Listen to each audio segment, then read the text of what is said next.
এক ভয়ঙ্কর সত্য ঘটনার ওপর ভিত্তি করে মুভি বানানোর জন্য এক ফেমাস ডিরেক্টর তার টিম নিয়ে পৌঁছে যায় জঙ্গলে ঘেরা এক অদ্ভুত বাংলোতে।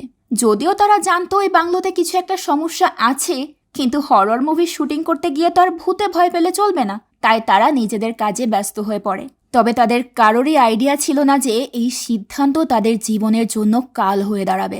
তারা যে গল্প নিয়ে মুভি বানাতে এসেছে সেই গল্পেরই যে একটা অংশ তারা হয়ে যাবে, এটা কেউ কখনো ভাবতেও পারেনি। কি এমন হয়েছিল তাদের সঙ্গে, আর কি এমন গল্প ছিল যার কারণে তাদেরকে এমন সব পরিস্থিতিতে পড়তে হয়? এই সমস্ত প্রশ্নের উত্তর আর অনেক অনেক সাসপেন্স নিয়ে আজকে আমি এক্সপ্লেন করব 2014 সালে মুক্তিপ্রাপ্ত অসাধারণ একটা হরর মুভি রাগিনী MMS 2 এর গল্পটা। তবে আপনাদের কাছে অনুরোধ থাকবে এই মুভিটা শুরু করার আগে আমাদের চ্যানেলে এক্সপ্লেন করা রাগিনী MMS গল্পটাও দেখে আসবেন, তাহলে এই গল্পটা বুঝতে আপনাদের আরও সুবিধা হবে। তাই চলুন এখন আর কথা না বাড়িয়ে আমি মিস বাঙালি এক্সপ্লেনার শুরু করছি আজকের এক্সপ্লেনেশন। মুভি শুরু হয় রানে মেন্টাল হসপিটাল দেখিয়ে। এখানেই রয়েছে রাগিনী। সেই রাতের পর থেকে রাগিনী মানসিক ভারসাম্য হারিয়ে এখানে পড়ে আছে। সবাই ভাবে রাগিনী হয়তো পাগল হয়ে গেছে, কিন্তু রাগিনী এখনো অদ্ভুতভাবে চিৎকার করে বলে, ও আছে, ও আমার আশেপাশেই আছে, ও আমাকে মেরে ফেলবে। এখন আপনাদের মনে প্রশ্ন থাকতেই পারে, এই রাগিনীটা আবার কি হয়েছিল তার সাথে, আর তাকে মেন্টাল হসপিটালেই বা থাকতে হচ্ছে কেন? এই সব প্রশ্নের উত্তর পাবেন রাগিনী MMS মুভিতে। অলরেডি সেটা আমাদের চ্যানেলে এক্সপ্লেন করা আছে, আপনারা চাইলে আমাদের চ্যানেল থেকে রাগিনী MMS মুভিটা দেখে আসতে পারেন, তাহলে এই গল্পটা বুঝতে আর কোনো অসুবিধা হবে না। তো রাগিনী গত 3 বছর ধরে এখানে আছে। সে নিজে নিজে সারাদিন কথা বলতে থাকে। এরই মাঝে রাগিনীর সেই MMS বেশ ভাইরাল হয়েছে। আলোচনার টপিক এখন শুধুই রাগিনী। কেউ ভাবে রাগিনী পাগল, কেউ ভাবে তার উপর আত্মা ভর করেছে। তো এক সময় রাগিনীর এই MMS রক্স নামের এক ফিল্ম ডিরেক্টরের চোখে পড়ে। মানুষ রাগিনী MMS নিয়ে এতটাই কৌতূহলী হয়ে পড়ে যে রক্স ঠিক করে সে রাগিনী MMS নিয়ে একটা মুভি বানাবে, যার নাম হবে রাগিনী MMS 2। এই মুভির শুটিং করা হবে সেই বাড়িতে যেখানে রাগিনীর MMS বানানো হয়েছে। তো যেমন ভাবনা তেমন কাজ। রক্স প্রেস কনফারেন্সে জানায় যে সে এমন একটা মুভি বানাবে যেটাতে থাকবে হাড় হিম করা ভয়, আর সাথে রোম্যান্সের মেলবন্ধন। এর জন্য তার মুভির নায়িকা হিসেবে বেছে নিয়েছে পর্ন স্টার সানি লিওন নামের একজন অ্যাক্ট্রেসকে। এরপর আমরা সানি লিওনকে দেখতে পাই। সে তার ডান্স ট্যালেন্ট দেখিয়ে সবার মন কেড়েছে। তো কনফারেন্স শেষে রক্স সানির সঙ্গে পরিচয় করিয়ে দেয় তাদের নতুন মুভির রাগিনী MMS 2 এর রাইটার সত্যর সাথে। সত্য একদম চুপচাপ একটা ছেলে, সবসময় তার মুখে চিন্তার ছাপ। সানি তার সঙ্গে কথা বলতে চাইলেও সত্য তেমন একটা কথা বলে না। তো সত্য চলে গেলে সানি রক্সকে বলে আজ ফাইনালি সে রাগিনীর সঙ্গে দেখা করার পারমিশন পেয়েছে, তাই সে মেন্টাল অ্যাসাইলামে যাবে। রক্স অবাক হয়ে জিজ্ঞেস করে সে কেন রাগিনীর সঙ্গে দেখা করতে চায়। সানি বলে তার তো যেতেই হবে, সে এই মুভিতে কাজ করার আগে ভালোভাবে রিসার্চ করে নিতে চায়।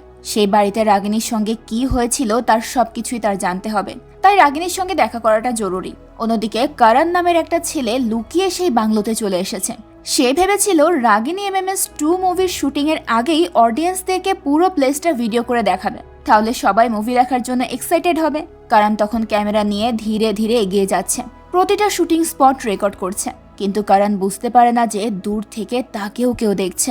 করণ হাঁটছে, হঠাৎ তার সামনে দরজাটা একা একাই খুলে যায়। করণ ভাবে হয়তো হাওয়াতে খুলে গেছে, তাই সে তেমন একটা পাত্তা দেয় না, সোজা রুমের ভেতর চলে যায়। কিন্তু অদ্ভুত ব্যাপার হলো রুমটা তার কাছে বেশ পরিচিত মনে হচ্ছিল, যেন এর আগেও কোথাও দেখেছে। তখনই তার মনে পড়ে যে এটা তো সেই রুম যেখানে রাগিনীর MMS বানানো হয়েছিল। করণ ওই বিছানায় শুয়ে পড়ে।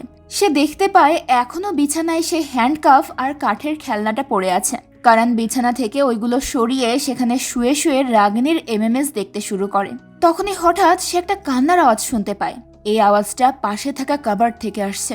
করণ তখন তার ক্যামেরাটা বিছানার উপর রেখে সেই দিকে যায় কে আছে সেটা দেখার জন্য। হঠাৎ কোন এক অদৃশ্য শক্তি তাকে আক্রমণ করে, খুবলে নেয় করণের চোখ। ক্যামেরায় সব রেকর্ড হচ্ছে।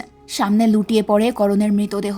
এরপর আস্তে আস্তে করণের দেহটাকে কেউ সেখান থেকে টেনে নিয়ে যায়। ভাগ্যের কি নির্মম পরিহাস দেখেছেন?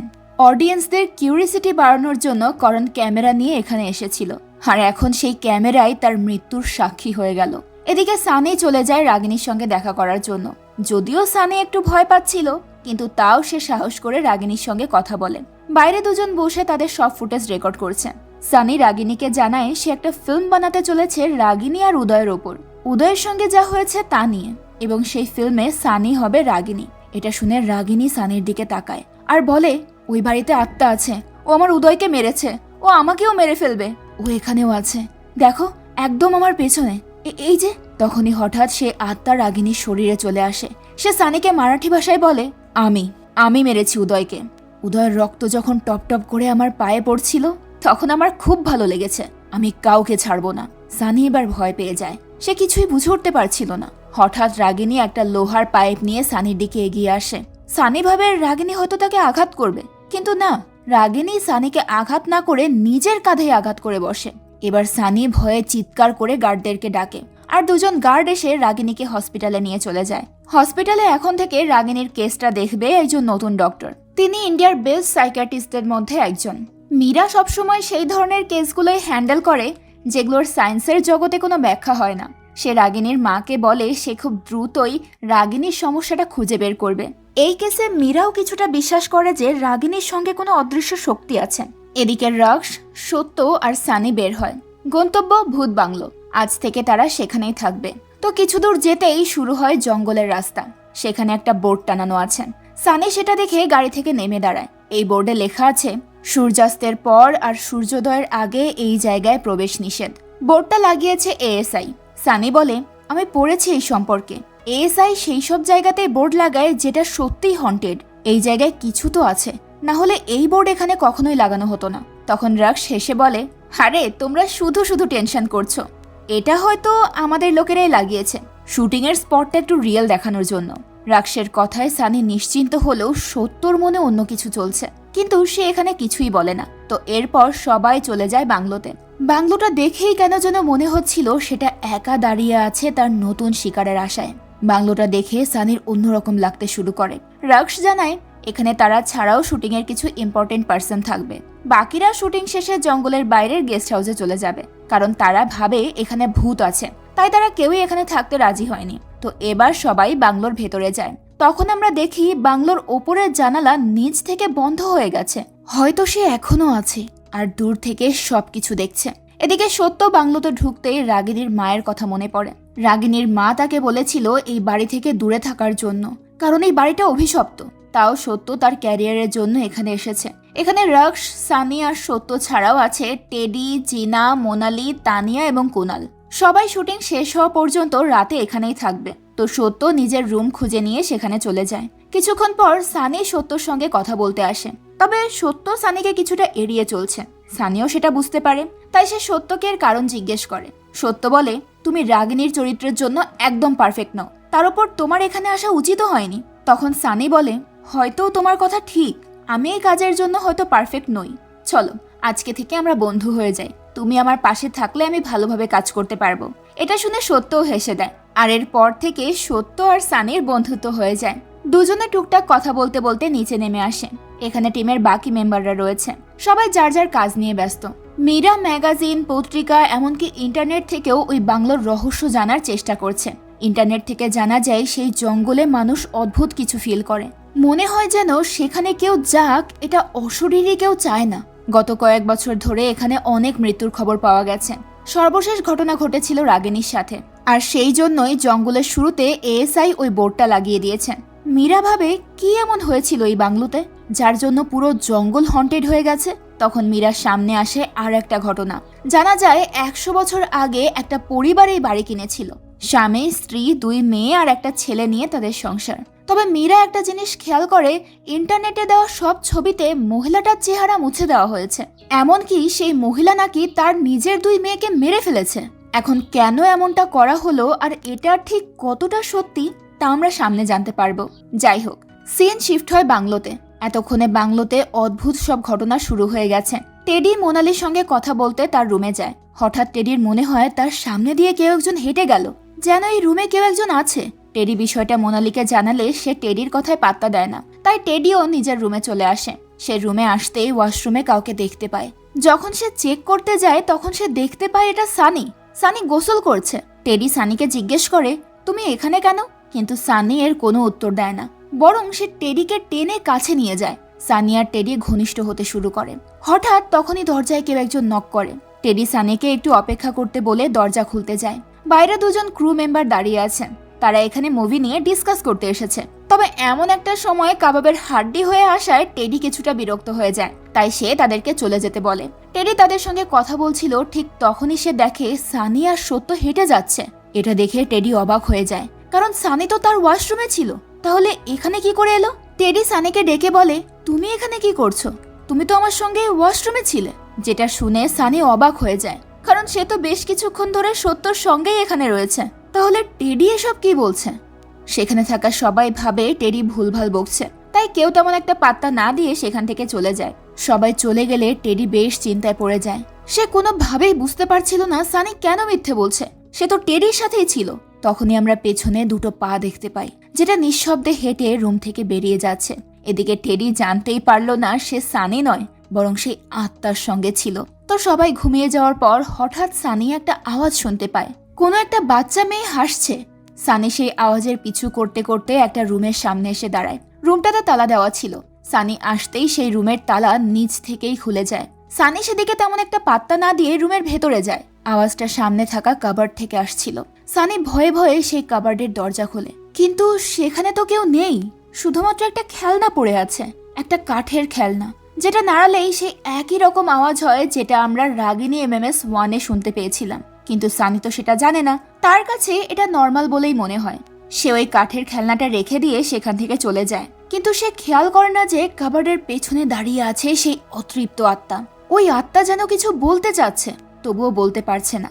যাই হোক, পরদিন সকাল হতেই তাদের শুটিং শুরু হয়। প্রথমে তো সবকিছু ঠিকঠাকই ছিল, কিন্তু হঠাৎ সানির শরীর খারাপ হতে শুরু করে। তাই সে শুটিং ছেড়ে ওয়াশরুমে চলে যায়। তার মনে হচ্ছিল তার শরীরে কিছু একটা রয়েছে, যে কিনা বেরিয়ে আসার চেষ্টা করছে, কিন্তু সানি এর কারণ বুঝতে পারছে না। এদিকে টেডি রাক্সকে বলে, সানিকে এই মুভিতে নেওয়া একদমই ঠিক হয়নি। তার কোনো এক্সপেরিয়েন্স নেই। ব্লু ফিল্ম করতে পারলেই যে সবাই হিরোইন হতে পারবে, এটা তো ভুল ধারণা। এক কথায় টেডি সানিকে অপমান করছিল, আর সেটা সানি শুনতে পেয়ে যায়। তখন সানি এসে বলে, ঠিক আছে, ব্লু ফিল্ম করা যখন কোনো ব্যাপারই না, তাহলে আমি একটা সিন বলছি, তুমি সেটা আমার সঙ্গে করে দেখাও। এই বলে সানি ওই ধরনের একটা সিন করা শুরু করে, কিন্তু দেখা যায় টেডি একটা ডায়লগও বলতে পারে না। এটা দেখে সানি বলে, কি ব্যাপার, তুমি তো একটা কথাও বলতে পারলে না। এদিকে তুমি তো বললে যে এটা করা কোনো ব্যাপারই না। এটা শুনে সেখানে থাকা সবাই চুপ হয়ে যায়। এরপর আবারও সানি তার শুটিংয়ে ফিরে আসে। শুটিং শেষ হলে সত্য সানিকে জিজ্ঞেস করে সে ঠিক আছে কিনা। সানি বলে, হ্যাঁ, সে ঠিক আছে, তবে এখানে আসার পর থেকেই সবকিছু কেমন অদ্ভুত লাগছে তার। এখানে সত্য খেয়াল করে সানির হাতে অদ্ভুত সব দাগ দেখা যাচ্ছে। সানি নিজেও জানে না তার হাতে এই আঘাতগুলো কোথা থেকে এলো। এরপর দুজনে আবারও শুটিংয়ে ফিরে আসে। এবার শট নেওয়া হবে মোনালির। সিনটা হলো মোনালিকে হাওয়ায় ঝুলিয়ে দেওয়া হবে, আর মোনালি আত্মা দেখেছে বলে ভয়ে চিৎকার করবে। স্ক্রিপ্ট মোতাবেক মোনালিকে হাওয়ায় ওঠানো হয়। এরপর মোনালি চিৎকার করতে থাকে। হঠাৎ সে চোখ খুলে দেখে তার সামনে কেউ নেই। মোনালি তখন সত্যি সত্যি খুব ভয় পেয়ে যায়। সে কোনো কথাই বলতে পারছে না। হঠাৎ তার সামনে সত্যি দুটো আত্মা চলে আসে। মোনালি ভয়ে চিৎকার করতে থাকে। সবাই ভাবে মোনালি হয়তো অভিনয় করছে, কিন্তু সত্যর কিছু একটা ঝামেলা মনে হয়। তার মনে হচ্ছে মোনালি সত্যিই ভয় পাচ্ছে, তাই সে তাড়াতাড়ি সিন কাট করে মোনালিকে নিচে নামায়। মোনালি এতটাই ভয় পেয়ে গেছে যে সে শুধু বলছে, দুজন মেয়ের আত্মাকে দেখেছি আমি। মোনালি পুরোটা বলবে তার আগেই রাক্স বলে, বাহ মোনালি, তুমি তো খুব ভালো অভিনয় করেছো। মোনালি তখন তার প্রশংসা শুনে আর কিছুই বলে না। তবে সত্য বুঝতে পারে মোনালি এমন কিছু দেখেছে যেটা তার দেখার কথা ছিল না। তো যাই হোক, কাজ শেষ করে রাতে সবাই বাইরে পার্টি করে। সত্য আর সানিও সেখানে ছিল। সেখানে সানি সত্যকে বলে, জানো রাক্স তোমাকেই কেন সিলেক্ট করেছে? সত্য বলে, হ্যাঁ, রাক্স জানে যে রাগিনীর মা রাগিনীর স্টোরিটা আমাকে ছাড়া অন্য কাউকে বলবে না। রাগিনীর মা তো আমাকে এটাও বলেছে যে আমি যেন এই বাড়ি থেকে দূরে থাকি। এই বাড়িতে ভূত আছে। এটা শুনে সানি বলে, আমার সেটা মনে হয় না। আর এমনিতেও আমরা তো এখানে কাজ করতে এসেছি, কাজ শেষ হলেই চলে যাব। সত্য আর সানি এই নিয়ে কথা বলতে বলতে হাঁটছিল। তখনই হঠাৎ বৃষ্টি শুরু হয়। সানি আর সত্য একটা কুঁড়ে ঘরে গিয়ে আশ্রয় নেয়। বাইরে বৃষ্টি পড়ছে, পরিবেশটা রোম্যান্টিক হয়ে ওঠে। সানি কল্পনা করে সত্য আর সে একান্তে সময় কাটাচ্ছে। এটা দেখে বোঝা যায় এতদিনে সানি সত্যকে ভালোবাসতে শুরু করেছে। তবে সত্যের ডাকে সানির ঘোর কাটে। এরপর তারা দুজন আবারও বাংলোতে ফিরে যায়। এদিকে মীরা পুরাতন সব খবরের কাগজ পড়ে যমজ দুই বোন আর ওই ছেলের মৃত্যুর খবর পায়, কিন্তু সেখানে তাদের মায়ের ব্যাপারে কিছুই লেখা হয়নি। মীরার কাছে বিষয়টা খুবই ঘোলাটে মনে হচ্ছিল। সে এখনো এটা বুঝতে পারছে না যে কি এমন হয়েছিল তার সাথে, যার কারণে তার ছবি কিংবা তার সম্পর্কে কোনো কিছুই পাওয়া যাচ্ছে না। এবার মীরা তার অ্যাসিস্ট্যান্টকে বলে সে রাগিনীর সব ফুটেজ চেক করবে, তাহলেই যদি কিছু পাওয়া যায়, তাছাড়া তো আর কোনো উপায় নেই। এরপর সিন শিফট হয় বাংলোতে। একটা ভয়ানক স্বপ্ন দেখে ঘুম ভেঙে যায় সানির। তখন সে আবারও সেই বাচ্চা মেয়েটার হাসির শব্দ শুনতে পায়। আজকেও হাসিটা সেই একই রুম থেকে আসছে। সানি ভয়ে ভয়ে সেখানে যায়। দুটো যমজ বাচ্চার আত্মা সেখানে লুকিয়ে আছে। হঠাৎ তাদের মা মানে সেই অতৃপ্ত আত্মার সামনে চলে আসে আর বাচ্চা দুটোর গলা চেপে ধরে। এটা দেখা মাত্রই সানির চোখ খুলে যায়। অর্থাৎ সে এতক্ষণ স্বপ্নই দেখছিল। চারিদিকে তখন সূর্যের আলো ফুটেছে। সানিরও মনে হচ্ছিল সে এতক্ষণ স্বপ্নই দেখেছে, কিন্তু সে খেয়াল করে তার পুরো শরীরে আঁচড়ের দাগ। দেখেই মনে হচ্ছে তাকে কেউ আঘাত করেছে। সানির তখন মনে হয় তার পাশে কেউ একজন আছে, কিন্তু সে চারিদিকে তাকালে কাউকেই দেখতে পায় না।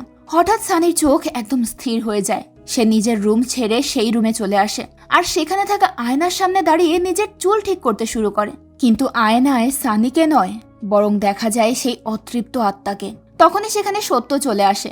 সে যখন সানিকে জিজ্ঞেস করে, তুমি এখানে কি করছো, সানি অবাক হয়ে বলে, আমি এখানে কি করে এলাম। এটা শুনে সত্য ভাবে কাজের চাপে হয়তো সানির এমন ভুল হচ্ছে, তাই সে সানিকে নিয়ে যায় রেস্ট করার জন্য। তবে সত্য বিষয়টা বুঝুক আর নাই বুঝুক, আমরা এতটুকু বুঝতে পারি যে এই আত্মার নেক্সট টার্গেট হলো সানি, আর সে ইতোমধ্যেই সানির শরীর কবজা করে নিয়েছে। এরপর সিন শিফট হয় মীরার কাছে। মীরা তখন রাগিনীর ওইসব ফুটেজগুলো দেখছিল, তবে সে সেখান থেকে কোনো ক্লুই খুঁজে পায় না। কিন্তু মীরা তো এত সহজে হাল ছাড়ার পাত্রী নয়, সে তার কাজ চালিয়েই যাচ্ছে। এদিকে বাংলোতে আজ শুটিং হবে রাতে। সবাই অপেক্ষা করছে শুটিং শুরু করার জন্য, তবে বাকি ক্রু মেম্বাররা এখনো আসেনি। ফোনে যোগাযোগ করার চেষ্টা করেও কোনো লাভ হয় না, কেউই ফোন রিসিভ করছে না। অন্যদিকে মীরা, সে এখনো রাগিনীর ফুটেজই দেখে যাচ্ছে। সে লক্ষ্য করে রাগিনী মারাঠি ভাষায় সবসময় কিছু না কিছু বলে চলেছে। মীরা যখন সেটা ট্রান্সলেট করে তখন জানা যায় রাগিনী বলছে, আমি আমার মেয়েদেরকে ভালোবাসি, কিন্তু আমি আমার ছেলেকেও অনেক ভালোবাসি। আমি শয়তান নই, আমি ওদের মারিনি। এখান থেকেই আমরা জানতে পারি ওই বাংলো বাড়ি, যমজ বাচ্চা আর ওই মহিলাটার কাহিনী। ওই বাংলোতে এক মারাঠি মহিলা তার স্বামী আর দুই যমজ মেয়ে এবং একটা ছেলেকে নিয়ে থাকতো। সে তার ছেলেকে খুবই ভালোবাসতো। স্বামী প্রায়ই কাজের জন্য শহরে চলে যেত। একদিন বাচ্চারা মিলে লুকোচুরি খেলছিল, তখন তার ছেলে বাংলোর সামনে থাকা কুয়োর মধ্যে পড়ে যায়। মহিলাটা যতক্ষণে আসে ততক্ষণে ছোট্ট বাচ্চা ছেলেটা পানিতে ডুবে মারা গেছে। শুধু থেকে যায় তার হাতের ওই ছোট্ট কাঠের খেলনাটা। ওই মহিলা কোনোভাবেই এই বিষয়টা মেনে নিতে পারেনি। সে তার ছেলের মৃত্যুতে যেন পাগল হয়ে যায়। সে বুঝতেই পারে না তার ছেলে মারা গেছে, তাই সে ওই ছেলেটার লাশ নিজের কাছেই রেখে দেয়। দোলনায় দোলায়, গান শোনায়, ঘুম পাড়ায়, মহিলাটার যেন কোনো হুঁশই নেই। এরপর একদিন তার কাছে একজন সাধু আসে। সে বলে, যদি তুই তোর মেয়েদের বলি আর সব স্বর্ণ দিতে পারিস, তাহলে তোর ছেলে ফিরে আসবে। মহিলা তার ছেলের জন্য এতটাই কাতর ছিল যে মেয়েদের কান্না তার কান পর্যন্ত পৌঁছায় না। মেয়েরা বারবার তাকে মা বলে ডাকতে থাকে বাঁচানোর জন্য, কিন্তু না, সে বাঁচায়নি। উল্টো তার চোখের সামনে সেই সাধু ওই দুই মেয়ের বলি দিয়ে দেয়। আর ওই মহিলা চুপচাপ সেটা দেখতে থাকে, কারণ তার চোখে তো সে কোনো অন্যায় করছে না, সে তো মমতা থেকেই কাজটা করছে। এরপর সাধু সেই রক্তে ভেজা ছুরি মহিলার হাতে দিয়ে চোখ বন্ধ করে মন্ত্র পড়তে বলে। মহিলাটা তেমনটাই করে। মহিলাটা দু চোখ বন্ধ করতেই সেই সাধু সামনে থাকা সব গহনা নিয়ে পালিয়ে যায়। কিছুক্ষণের মধ্যেই গ্রামবাসী এসে ভিড় জমায় ওই বাংলোতে। তারা দেখে মহিলার হাতে রক্তমাখা ছুরি আর সামনে পড়ে আছে দুই মেয়ের লাশ। সবাই ভেবে নেয় মহিলাটাই তার দুই মেয়েকে খুন করেছে। এই জন্য গ্রামবাসী তাকে বাংলোর সামনের গাছের সঙ্গে বেঁধে জীবন্ত পুড়িয়ে মেরে ফেলে। মহিলাটা বারবার সবাইকে বলতে থাকে সে তার মেয়েদেরকে মারেনি, সে খুনি নয়, বরং সে তো তার মেয়েদেরকে অনেক ভালোবাসে। কিন্তু কেউ তার কথা শোনে না। আর না সেই মহিলা কখনো বুঝতে পারে মমতায় অন্ধ হয়ে সে কত বড় একটা ভুল করে ফেলেছে। সেই সময় তার হাতে ছিল ওই ছোট্ট ছেলের কাঠের খেলনাটা, যেটা কিনা এখন তার আত্মা অস্ত্র হিসেবে ব্যবহার করে। সেই থেকে মহিলাটার আত্মা ওই বাংলো বাড়িতে আটকে আছে। সে সবাইকে বলতে চাইছে সে নির্দোষ, সে তার মেয়েদেরকে মারেনি। মীরা এই সমস্ত ঘটনা জানতে পারে রাগিনীর ওই ফুটেজ থেকে। রাগিনীর ভেতরে থাকা মহিলাটার অতৃপ্ত আত্মা এতদিন সবাইকে এটাই বলতে চেয়েছিল। মীরা এটাও জানতে পারে আজ রাতে সেই আত্মা আরো শক্তিশালী হয়ে উঠবে, সে এখন আর কাউকে ছাড়বে না। তখন মীরাও মনে মনে শপথ করে সে এমনটা হতে দেবে না। তাই সে তৎক্ষণাৎ বেরিয়ে পড়ে। সে এক্ষুনি যাবে সেই আত্মাকে আটকাতে। এদিকে জিনা স্টোর রুমে যায় শুটিংয়ের কিছু জিনিসপত্র আনার জন্য। তখন হঠাৎই সেখানে সে কারোর কান্নার আওয়াজ শুনতে পায়। আওয়াজটা সামনে থাকা ব্যাগ থেকে আসছিল। জিনা ভয়ে ভয়ে সেই ব্যাগের কাছে আসে, কিন্তু যখন সে ব্যাগটা চেক করে তখন একটা ক্যামেরা ছাড়া আর কিছুই দেখতে পায় না। তখনই হঠাৎ ওই রুমের লাইট বন্ধ হয়ে যায়। জিনা তখন ক্যামেরা রেখে লাইট চেক করতে গেলে ক্যামেরায় একটা শাড়ি পরা মহিলাকে দেখা যায়। মহিলাটা উল্টো দিকে ফিরে কান্না করছে। জিনা আওয়াজ শুনে আবারও ক্যামেরাটা হাতে নিলে দেখে তার সামনে দিয়ে একজন মহিলা হেঁটে যাচ্ছে। জিনার ভয় ধীরে ধীরে বাড়তে থাকে। সে ওই মহিলাটার কাছে যায়, আর যখন সেই মহিলাটা ঘুরে তাকায় তখন সে দেখে ঠিক তার মতোই একজন শাড়ি পরে কান্না করছে। বেচারি জিনা কিছু বুঝে ওঠার আগেই সেই মহিলাটা বীভৎস রূপ ধারণ করে আর জিনাকে সেখানেই মেরে ফেলে। এবার টেডির পালা। টেডি নিজের রুমে তখন একাই ছিল। তখনই সেই আত্মা তাকে নানাভাবে ভয় দেখাতে থাকে। টেডি দেখে সানি জঙ্গল দিয়ে হেঁটে যাচ্ছে। এখন তার অনুপাতে সে তো সানির কাছ থেকে আগে থেকেই গ্রিন সিগন্যাল পেয়ে বসে আছে, তাই সানিকে একা দেখে টেডি শয়তানি হাসি দিয়ে তার পিছু নিতে থাকে। অন্যদিকে সত্য যখন নিজের রুমে বসে বসে কাজ করছিল তখন সে নিউজে শুনতে পায় রাগিনী মারা গেছে। এই ঘটনা শুনে সত্য ভীষণ অবাক হয়ে যায়। সঙ্গে সঙ্গে রাগিনীর মাকে ফোন করে সে। রাগিনীর মা কাঁদতে কাঁদতে বলে, আমি হেরে গেছি বাবা। আমি কাউকে বোঝাতে পারিনি যে রাগিনী পাগল ছিল না, ওর ওপর আত্মা ভর করেছিল। এটা শুনে সত্য বলে, এটা যদি সত্যিও হয় যে রাগিনীর ভেতরে কোনো আত্মার বসবাস ছিল, তাহলে রাগিনীর মৃত্যুর পর সেই আত্মা কোথায় গেল? রাগিনীর মা বলে, হয়তো সে আবারও ওই বাংলোতে ফিরে গেছে। সত্যর তখন কিছুটা সন্দেহ হয়। সে রাগিনীর মাকে জিজ্ঞেস করে, রাগিনী কবে মারা গেছে? রাগিনীর মা বলে, 4 দিন আগে মারা গেছে। মানে রাগিনী ঠিক ওই দিনই মারা গেছে যেদিন সানি রাগিনীর সঙ্গে ওই অ্যাসাইলামে দেখা করতে গিয়েছিল। এবার সত্য সানির প্রত্যেকটা মুভমেন্ট মনে করতে থাকে, যেগুলো শুরু থেকেই বেশ অস্বাভাবিক ছিল, কিন্তু সত্য এখন পর্যন্ত সেগুলোতে পাত্তা দেয়নি। এমনকি হঠাৎ করে সানির হাতে একটা চিহ্নও দেখা যায়, যেটা এর আগে রাগিনীর হাতে ছিল। আর অবাক করা বিষয় হলো, রাগিনী মারা যাওয়ার সাথে সাথেই তার হাত থেকে সেই চিহ্নটা গায়েব হয়ে গেছে। এবার সত্যর কাছে সব কিছু একেবারে পরিষ্কার হয়ে যায়। সে বুঝতে পারে সানি এখন সেই আত্মার কবলে আছে। যেদিন রাগিনী নিজের উপর আঘাত করেছিল সেই দিনই সেই আত্মা রাগিনীকে ছেড়ে সানির উপর ভর করেছে, আর এতদিন এটা কেউ বুঝতেই পারেনি। এদিকে মীরা আবার বাংলোর উদ্দেশ্যে বেরিয়ে পড়েছে। সে রাস্তায় সবার সঙ্গে যোগাযোগ করার চেষ্টা করে, কিন্তু বাংলোর কেউ তার ফোনটা রিসিভ করছিল না। তখনই সিন শিফট হয় জঙ্গলে। টেডি সানিকে খুঁজতে খুঁজতে জঙ্গলের ভেতরে একটা জলাশয়ের সামনে চলে এসেছে। টেডি জোরে জোরে সানিকে ডাকতে থাকে। তখনই সানি হঠাৎ পানি থেকে ওপরে উঠে আসে। সানিকে দেখে টেডির ভেতরে শয়তানটা জেগে ওঠে। সেও পানিতে নেমে পড়ে, কিন্তু পানিতে নামার পর সানিকে আর দেখা যায় না। টেডি যখন সানিকে খুঁজছিল তখনই তার সামনে ভেসে ওঠে একটা লাশ, যেটা দেখে টেডি ভয় পেয়ে পানি থেকে উঠতে চায়। ঠিক তখনই সামনে এসে দাঁড়ায় সানি। এরপর সানি টেডিকে সেখানেই মেরে ফেলে। এতক্ষণে সানিকে খুঁজতে খুঁজতে সত্য সেখানে চলে এসেছে। সেই সমস্ত কিছু আড়াল থেকে দেখছিল। সত্য এসব দেখে খুব ঘাবড়ে যায়। সে সঙ্গে সঙ্গে রক্সকে কল করে। সত্য রক্সকে জানায় যে সানি পজেস হয়ে গেছে। সানির শরীরে এখন এক অতৃপ্ত আত্মার বাস। সেই আত্মা একে একে সবাইকে মেরে ফেলছে, কিন্তু রক্স তার কোনো কথাই বিশ্বাস করে না। উল্টো সে সত্যর মুখের উপর কলটা কেটে দেয়। এদিকে মীরাও জঙ্গলে চলে এসেছে, কিন্তু এখন পর্যন্ত বাংলোর কারোর সঙ্গে সে যোগাযোগ করতে পারেনি। হঠাৎ তার চোখ পড়ে দূরে দাঁড়িয়ে থাকা শুটিংয়ের গাড়িটার দিকে। ওই গাড়িতে করেই কোয়ার্টিসদের ওই বাংলোতে যাওয়ার কথা ছিল। মীরা ধীরে ধীরে ওই গাড়ির দিকে এগিয়ে যায়, কিন্তু সে যেটা দেখে সেটার জন্য সে মোটেও প্রস্তুত ছিল না। গাড়ির ভেতরে প্রত্যেকের লাশ পড়ে আছে। কেউ যেন তাদেরকে খুবলে খুবলে খেয়ে নিয়েছে। মীরা কোনোভাবে নিজেকে সামলে সেখান থেকে পালিয়ে যায়। ওদিকে সেই আত্মা এবার তার পরবর্তী টার্গেট হিসেবে বেছে নেয় রক্সকে। রক্স সানির সঙ্গে সময় কাটানোর জন্য তার রুমে আসে। তখনই সেই আত্মা রক্সকেও নির্মমভাবে মেরে ফেলে। সে রক্সের একটা চোখ তুলে ফেলে। এরই মাঝে মোনালি আবার রক্সের রুমে আসে তার সঙ্গে কথা বলার জন্য। তখন সে দেখে সানি রক্সের উপর বসে আছে আর রক্সের একটা চোখ নেই। মোনালি এইসব দেখে ভয়ে চিৎকার করে সেখান থেকে পালিয়ে যায়। সে দৌড়াতে দৌড়াতে সত্যর সামনে চলে আসে। মোনালি সত্যকে সব কিছু খুলে বলে। ততক্ষণে মীরাও সেখানে চলে এসেছিল। মীরা সত্য আর মোনালিকে নিজের পরিচয় দেয়। এতক্ষণে চারিদিকে তাণ্ডব শুরু হয়ে গেছে। চারিদিক থেকে ভেসে আসছে কান্নার আওয়াজ। সবাই ভালোভাবে খেয়াল করে দেখে সেই কান্নার আওয়াজ আসছে কাবার্ড থেকে। সত্য তখন সাহস করে কাবার্ডটা খুলে ফেলে, কিন্তু সেখানে তো কেউ নেই। তখন মীরা বলে, আমার মনে হচ্ছে আওয়াজটা কাবার্ডের পেছন থেকে আসছে, এটা সরাতে হবে। এবার সত্য আর মীরা মিলে কাবার্ডটা সরালে পেছন থেকে বেরিয়ে আসে এক গোপন দরজা। তারা সেই দরজা খুলে সিঁড়ি বেয়ে নিচে নামতে থাকে। অন্ধকার আর গা ছমছমে একটা ঘর। সত্য বহু কষ্টে একটা লাইট জ্বালায়। চারিদিক আলোকিত হতেই চোখের সামনে ভেসে ওঠে মানুষের কঙ্কাল আর মরদেহ। এইসব দেখে সবাই প্রচন্ড ভয় পেয়ে যায়। মীরা বলে যত তাড়াতাড়ি সম্ভব এই কঙ্কালগুলো পুড়িয়ে ফেলতে হবে। তখনই সেখানে সানি চলে আসে আর মোনালির উপর আক্রমণ করে। মীরা আর সত্য কোনোভাবে সানিকে মোনালির কাছ থেকে সরিয়ে নেয়। এরপর সবাই মিলে সানিকে চেয়ারের সঙ্গে বেঁধে ফেলে। সানির শক্তি যেন 10 গুণ বেড়ে গেছে। তাকে এখন ধরে রাখা কোনোভাবেই সম্ভব হচ্ছিল না। তাই কোনোভাবে বেঁধে মীরা তার কাছে থাকা রুদ্রমন্ত্র পড়তে শুরু করে। সানি পাগলের মতো হাসতে থাকে আর মারাঠি ভাষায় বলতে থাকে, এই বাড়ি আমার, আমি কাউকে ছাড়বো না। মীরা তখন তার কথায় পাত্তা না দিয়ে আরো জোরে জোরে মন্ত্র পড়তে থাকে। হঠাৎ সানি সহ চেয়ারটা উপরে উঠে যায়। শূন্যে ভাসতে থাকে তার দেহ। এরপর সজোরে মাটিতে লুটিয়ে পড়ে। মোনালি ভাবে সবকিছু হয়তো ঠিক হয়ে গেছে, সেই আত্মাও হয়তো চলে গেছে। তাই সে সানির কাছে যায়। আর তখনই হঠাৎ সানি চোখ খোলে আর মোনালিকে এক ঝটকায় ধরে ফেলে। সানি মোনালির ঘাড় ভেঙে তাকেও মেরে ফেলে। এরপর সানি সোজা অ্যাটাক করে সত্যর উপর। শত চেষ্টা করেও সানির কাছ থেকে সত্য নিজেকে ছাড়াতে পারে না। তখনই সত্যর পা পড়ে সেই কাঠের খেলনাটার ওপর, আর সঙ্গে সঙ্গে সানি ছিটকে দূরে পড়ে যায়। মীরা বুঝতে পারে এই খেলনাটার মধ্যেই রয়েছে ওই আত্মার বাস। যেভাবেই হোক এটা ভাঙতে হবে। সত্য খেলনাটা হাতে তুলে নিলে সানি আবারও তাকে আক্রমণ করে।